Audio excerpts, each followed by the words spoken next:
মই আপোনাৰ ভাৰত চৰকাৰক এইটোৱে আহ্বান জনাব বিচাৰোঁ যে আমাৰ এই যিখন ৰাষ্ট্ৰীয় পতাকা ভাৰতৰ প্ৰতিজন জনগণৰ সন্মান, স্বাভিমান, মৰম, আশা 24টা সন্মান জড়িত হৈ আছে। ইয়াতে প্ৰত্যেকজন শ্বহীদৰ সন্মান জড়িত হৈ আছে।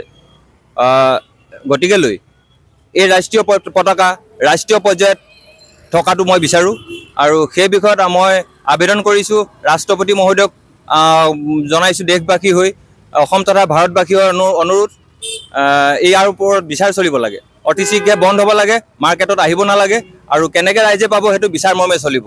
প্ৰধানমন্ত্ৰী ডাঙৰীয়াৰ লগত মোৰ কথা পতাৰ ইচ্ছা আছে। এই বিষয়ে আলোচনা কৰাৰ ৰাইজৰ হৈ প্ৰতিশ্ৰুতি দিছোঁ আৰু ইয়াৰ বিক্ৰী অতি সোনকালে বন্ধ হ'ব লাগে। মই আপোনাৰ মোৰ প্ৰথম কাৰ্যসূচী ধেমাজিত আৰম্ভ হৈছে আৰু ইয়াৰ তৃতীয় কাৰ্যসূচী শিৱসাগৰ আৰু নেক্সট পৰৱৰ্তী কাৰ্যসূচী ক'ত হ'ব মই চলাই যাম। অবিৰত চলি যাব মোৰ এই সংগ্ৰাম, অসম তথা ভাৰতত চলিব। যিদিন বন্ধ নহয় মোৰ এই প্ৰতিবাদ চলি থাকিব। বিপ্লৱী সংগ্ৰাম। জয় হিন্দ, জয় আই অসম, ভাৰত মাতা কি জয়।